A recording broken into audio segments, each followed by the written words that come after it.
अस्सलामुअलैकुम दोस्तों, मेरा नाम अब्दुल वाहिद है। आज मैं आपको एक कहानी सुनाने जा रहा हूँ जिसका नाम हिम्मत वाला लड़का। शुरू करने से पहले आप लोगों से गुजारिश है कि मेरे चैनल को सब्सक्राइब करें और बेल आइकॉन को भी दबाएं ताकि आपको मेरे चैनल का नोटिफिकेशन मिलता रहे। यूरोप का एक मुल्क हाईलैंड। हाईलैंड के एक गांव में एक लड़का रहता था। लड़के का नाम पीटर था। एक शाम पीटर की माँ ने कहा, ये खाना उस गरीब बूढ़े जोसेफ को दे आओ।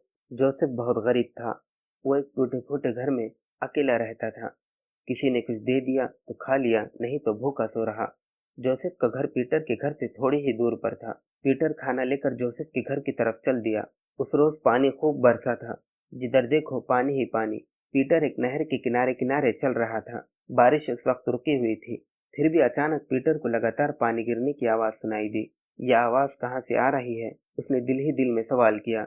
फिर वो दरिया पर बने बांध पर चढ़ गया। इधर उधर देखने लगा। इतने में उसकी नजर बांध के फाटक पर पड़ी। फाटक की दीवार में एक सुराख था। सुराख से पानी निकल रहा था। धीरे धीरे सुराख बढ़ता जा रहा था। बड़ा और बड़ा और बड़ा।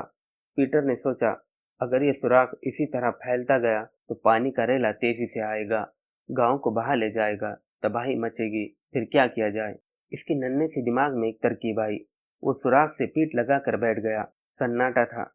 अब रात हो रही थी। पीटर सोचता ही रहा कि इधर कोई आ निकले। कोई ना आया।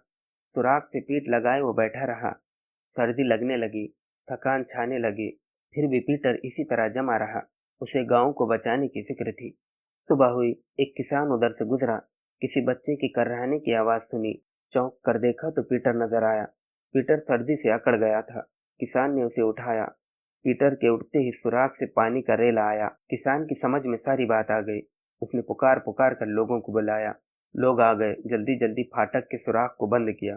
पीटर ने गांव को डूबने से बचा लिया था। गांव वाले इसकी हिम्मत और सूझबूझ पर हैरान हुए। सबने उसे शाबाशी दी। मैंने ये कहानी नई किरण चौथी से ली है।